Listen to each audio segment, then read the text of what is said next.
If you really want to understand critical race theory, you have to go back in time. Their mission was to reestablish white domination, and they did that by monitoring every book in every classroom in the South. From the African American Policy Forum, I'm your host, Kimberly Crenshaw. This is the United States of Amnesia, a mini-series explaining what CRT really is and what our reaction to it says about America's future. Available wherever you get your podcasts.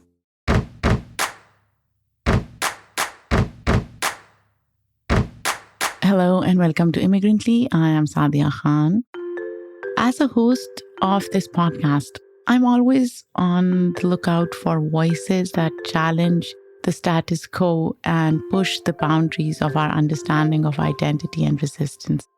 And I'm so excited to introduce two extraordinary women today whose work does exactly that. Laura Vergara is a dynamic queer Colombian feminist organizer based in Seattle. She's leading the charge in redefining girlhood through stories of girls' resistance, a powerful global initiative that documents the activism of adolescent girls across diverse cultures. Laura's mission is to amplify the everyday acts of defiance that girls undertake against entrenched systems of patriarchy and violence. Ayat Mneina, a Libyan researcher and writer based in Toronto, brings a deeply rooted commitment to social justice and storytelling. As one of the 12 curators for Stories of Girls' Resistance and the founder of Shabab Libya, Ayat has played a pivotal role in countering oppression, particularly during the Libyan uprising, where she basically used the power of social media to break through the government's media blackout. How incredible is that? Her activism is really a testament to the power of collective action and the critical role of girls and women in driving social change. And it is incredible to see the power, the agency that girls and women bring to these situations. Both Laura and Ayat's activism is profoundly influenced by their experiences as immigrants. Their vision goes beyond celebrating resistance.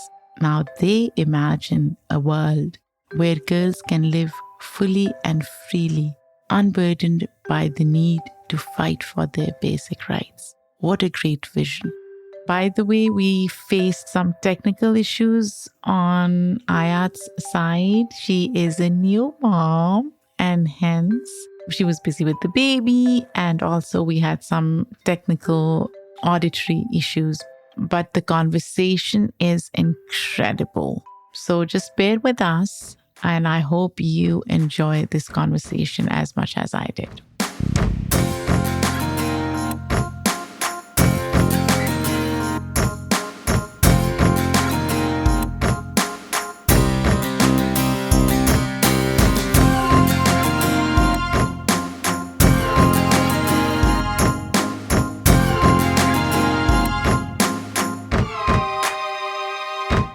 How are you doing? You just became a mom, so I'll let you answer first. Well, I guess twice for the second time. Congratulations. Thank you. So a lot of sleepless nights? Yes.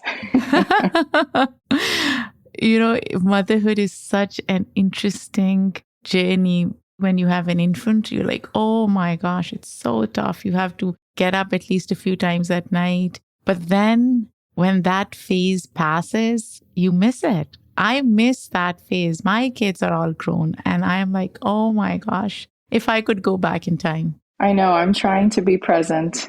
I'm trying. And Laura, how are you doing? Yeah, I think I'm reminding myself to be grateful, to be present. I feel like just a lot happened in this moment. But yes, my mom visited me, so that's nice. Oh, nice. It's always good when parents visit, right? My parents are visiting from Pakistan. They are with my sister right now. But before that, they were staying with me. And it was so much fun. Work, but fun. Exactly. So, Stories of Girls' Resistance. What a beautiful compilation from across 90 countries, 150 stories. You know what surprised me was that you included stories from the US. I was not expecting that. A lot of times when we think of girls' resistance, when we think of fighting against patriarchy, a lot of people in the Western world don't think about the US. Why did you decide to include those stories? How are those stories different from stories that you covered from across the globe? I mean, with the stories of girls' resistance, the grounding of it was a framing into first girlhood from girls' voices. And girls are everywhere in the world. And I think a big question that came up in the whole initiative itself is, first of all, why are we talking about girls without girls? And also, why are we dividing girls into these tiny specific boxes that they're actually not in? And that goes the same for girls in the United States, which is a land that has been colonized, where indigenous girl stories have not been told because for so long they attempted to erase them, not just the stories, but the people themselves. I think last week or yesterday I was reading that they just found a new school which was really a detention camp, concentration camp of indigenous children. And so how many stories do we not know? So I think that the stories of girls' resistance, it was a really deep commitment to tell the stories of all girls resistant everywhere with oppression that is really intertwined and connected. And so what happens to a girl in the land of Turtle Island, United States, is very connected to what happens to a girl in Central America. So I think that's like a really important part in the effort themselves to hopefully also recognize that if we actually think beyond the structures and boundaries that we've been told, we're able to better transform these systems. What are some of the through lines or recurring themes that you saw between indigenous girls in the US versus girls in, say, Latin America? So I'll highlight the Black indigenous girls in both the United States and the America as the whole continent, right? It's very connected to Latin America, because if you actually look back at our traditions, they're so similar. I'm from Colombia, and I always find it interesting when I learn more about different practices. And so I would say there's actually a lot of similarities. And Latin America also has a huge Afro-descendant community, just like the United States, for the same reason of how colonization worked. And I will go first with the really powerful things that go, because I feel like, at least in my experience, our stories are always told from this, we have to always be the victims. And I'm really exhausted with that. So I don't, I just get really annoyed. So I'll start first with just the beautiful way in which, despite a really complex context, there's so much joy and play, and making sure that that joy is shared with their family and communities. So in Latin America, and I would say there's a really great connection in the United States. I know that story because it's my story, right? And we share that deeply, where it was there was a lot of wars and violence, and in spite of that, the girls will find ways to play, find ways to get together, have safety, and that's really meaningful. And also they will share with their moms, with their grandmas, with their family, and create spaces where they can be held together. In the United States, it was very similar, right? In really complex contexts, they will be doing that too. So joy, play, as a political act of care is a really important thread in combination with ancestral practices that are passed on. When you say political act, what do you mean by that? The act of depoliticizing has been a huge strategy made by colonizers in order to rip you apart. To politicize is to take away your politics, which is really your beliefs or what you stand for. So the act of becoming political and having a political stand is actually recognizing that anything and everything is political, because anything and everything has to do with my views, with what I stand for, with what I believe to be important. And so when we make that grounding, we're actually saying we're not going to be ripped apart from our core beliefs and what we stand for and our opinions and our stances and our framing of the world, but rather that's going to be a central part of how we analyze it. And girls have it, right? Girls want safety. What is more political than safety? Girls want their families to be okay. So all of it is political. But what you're describing to me seems inherently important for our existence, right? Safety is an important part of human existence, right? That's something that we want. That's something that we strive for. And when we talk about girls' resistance, I just want to understand within that framework, of girls resisting oppressive and patriarchal systems, they are living their lives. It's like, as you said, it's not about their trauma or it's not about victimization at all. I grew up in a country where, as girls and women, we were living our lives. And obviously, there are so many other layers to it, like socioeconomic layers, cultural layers, where you are within that society ethnically. And you may have different experiences, right? Within the same country, girls and women can have very different experiences.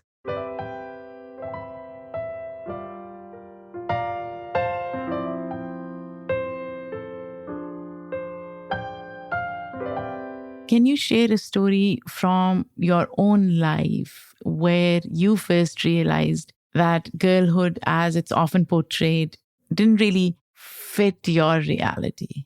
6 years ago, I was reading a story of this girl. She was from Venezuela and she was around like 15 or so. And she was going to come in to like support us and be working with us. And in her essay that she had of the stuff that she was excited about, she talked about how she missed home and how unfair it was that her family had to flee. And she learned to be like responsible with like money because she had to help her parents out. And also there was a lot that had to do with feeling the insecurities that come from not being home.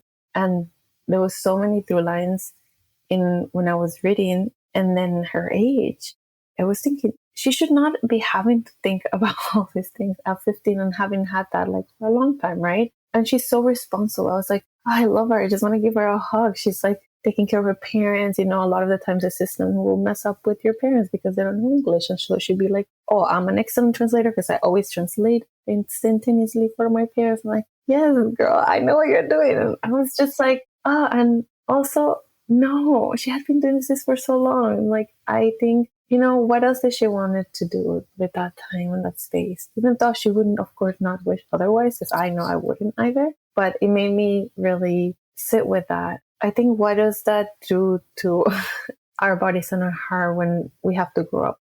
I feel like for me, it fit my reality because my reality told me that, you know, girls should be a certain way.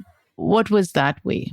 For me, it was the earliest, perhaps like check on girlhood was about like how to be in public spaces and where girls can and cannot go. And that earliest kind of manifestation of that was like wanting to play soccer in the streets and being told like, no, that's for boys and girls shouldn't be doing that. And you can play indoors or you can play something else or don't play with the boys anymore. So there was this like fork really early on. So it wasn't girlhood was portrayed in a certain way. It was my own kind of innocence or naivety that like I wanted to continue to play how I wanted and then was told, no, it's different now.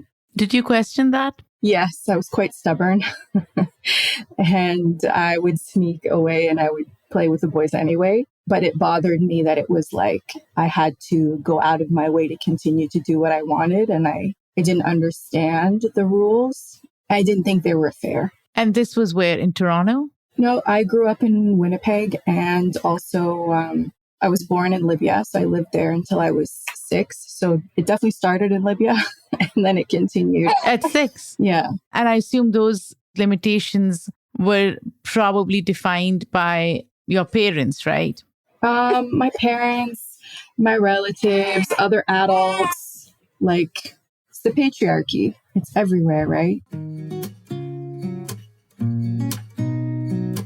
I want to pivot a little and talk about your curation. So you are one of the 12 curators on this project. And I was listening to one of your interviews where you talk about what the process of curating this was. Can you talk a little bit about that process itself?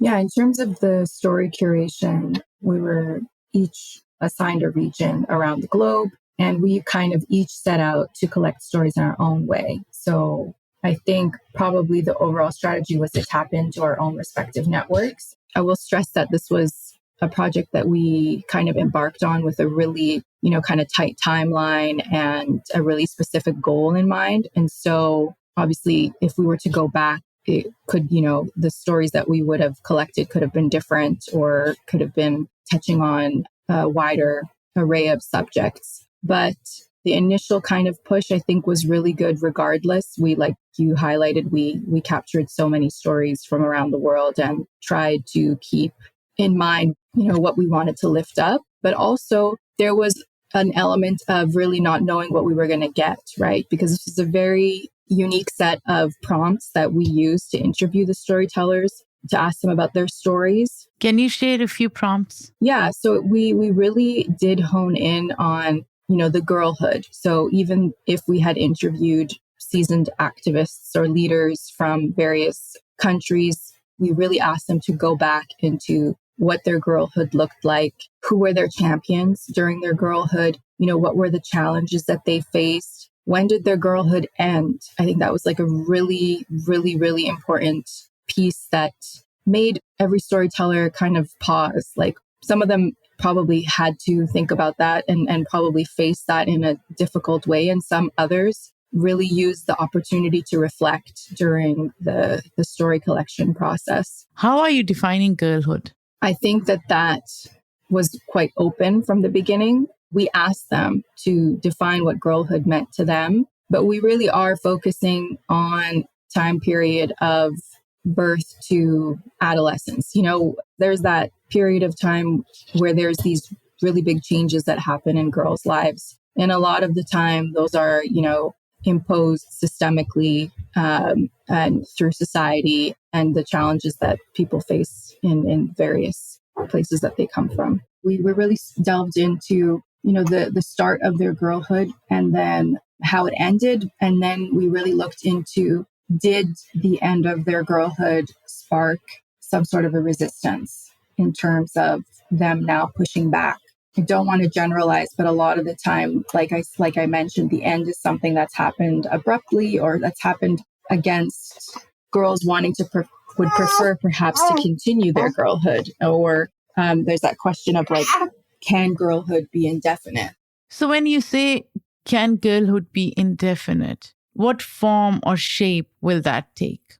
An indefinite girlhood can be one where each community actually gets to have girlhood actually not be ended, but actually be this continuous journey. And if we think about that too from a place where girls themselves get to define when is the period that they'll have that girlhood or not, is very different than when it's like because of external forces and systemic injustices. So I would say actually it's open to a timing and framing that is done by people themselves, right? And I think that goes a lot with like autonomy and respecting that. So I would go with that, and like actually that definition itself like be led by girls themselves too, right? Which will shift then maybe hopefully in the future or maybe close present. Like when we think about our girlhood, doesn't feel like this detached part of ourselves, but rather inherently our girls are within us in this moment. So like how do we have that continuous relationship? So what I'm hearing is, on the one hand, yes, there is a chronological age that defines girlhood in some ways.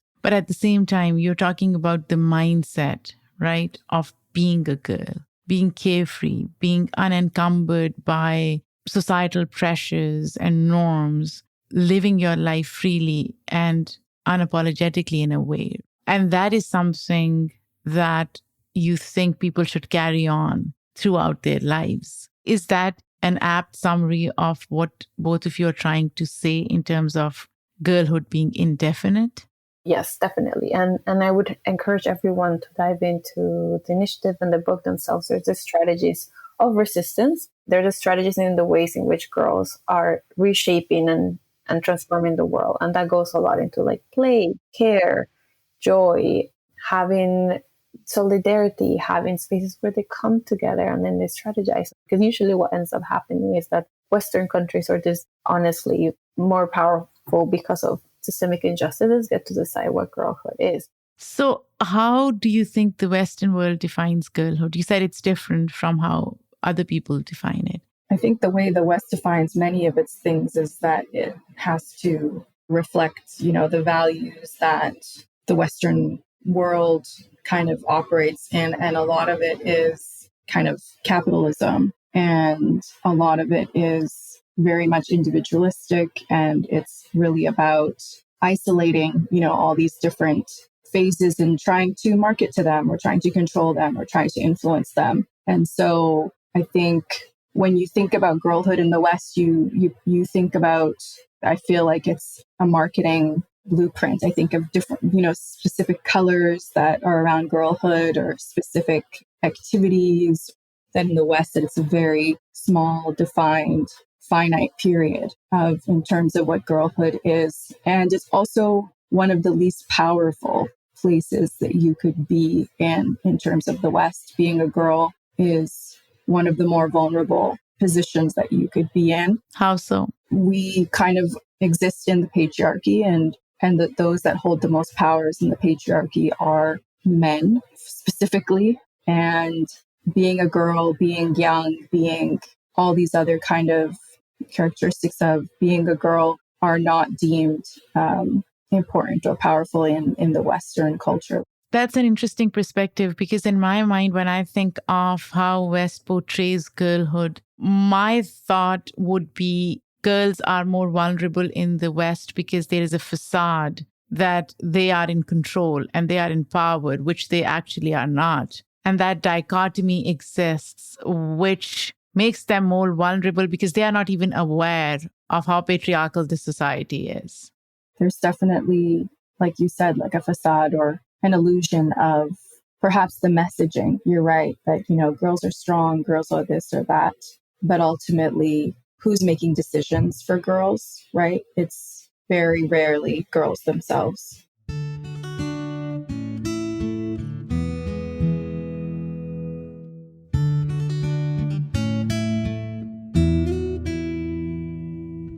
Was there a particular story or a moment that stood out to you as a curator?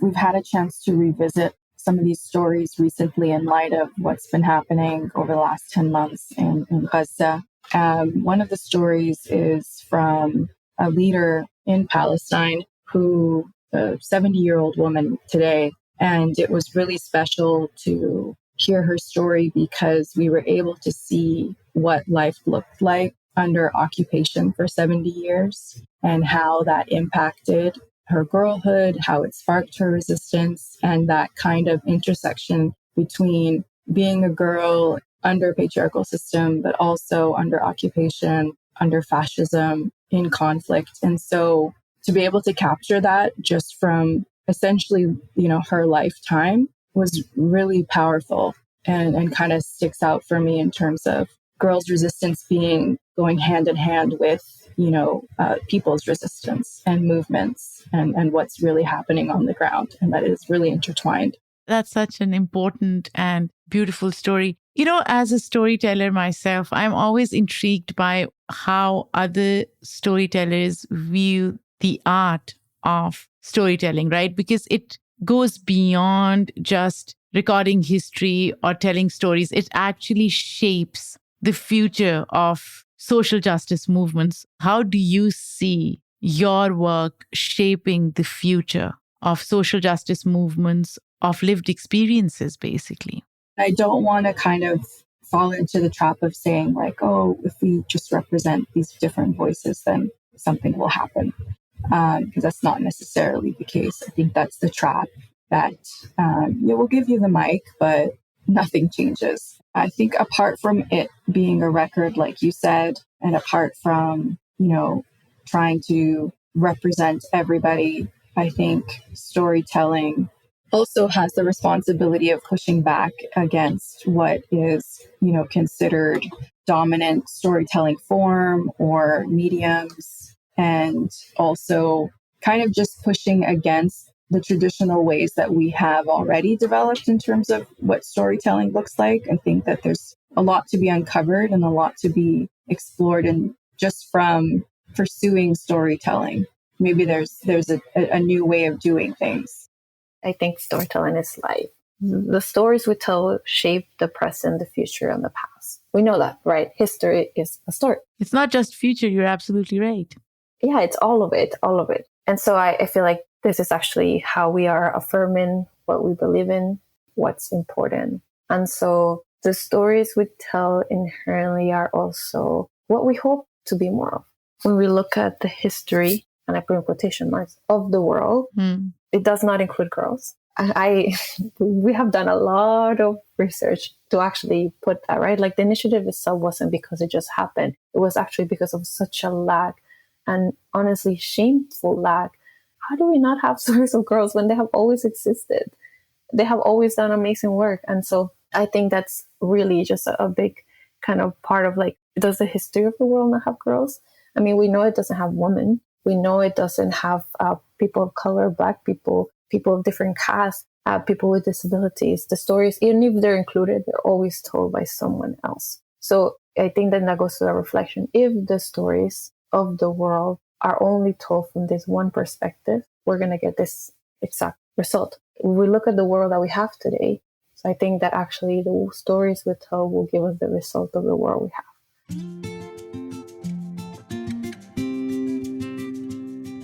So in the end, I always ask my guests to define the United States of America in a word or a sentence. Laura, I'll start with you. And I would really like to know what Ayat thinks as well. I know you don't live in the US, Ayat, but would really like to know what you think. But we'll start with Laura. I don't want to generalize, because when my family and I had to move to the United States, we had to be so grateful. And that was like very forced upon. We had to learn to pledge to the flag, which was the strangest thing. I could not even understand how to say things in English, but here I am pledging to a flag. I had no idea, but I was so scared. So I just did it. I didn't want us to have to get kicked out. And I remember also meeting a lot of folks in the organizing space that told me, we love the land, not because we own it. We love the land because we're grateful to be in this place. And then that made me a really interesting reframing into what was the United States. And a lot of this were also like indigenous from the United States. And what they said is that it's not because we believe in the system, but because we believe in what it could be and what it was. And so I think the United States is a story that has been told and sold to us. And here we are to reclaim what it actually should be. Oh, I love it.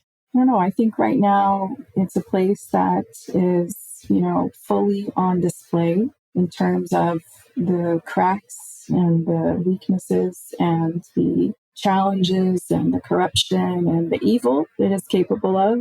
There are no illusions right now, I think, but it's up to people to respond accordingly or to reclaim power. Guys, thank you so much for this wonderful conversation. I'm so glad we were able to do this. So is there a website people can go and check your work? Yes, we have the Stories of Girls Resistance website, which is girlsresistance.org. And then each regional documentation storytelling effort also has their own. So let's say for Ayat, the region itself has their own living gallery itself and storytelling effort. And so definitely when you go on the website, go into each region, you get to learn a lot more from each one. And we have 3 books. And I want to highlight too, especially in this current moment, their Palestinian Stories of Girls Resistance is there, and they're all told in their full scope. Thank you guys. This was wonderful. Thank you so much. Thank you so much. And I apologize for all of the technical difficulties and the newborn difficulties.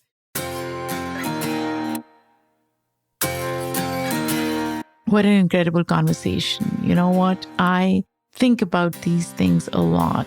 What does girlhood mean? I have 2 girls, and these conversations are personal. These conversations are so important.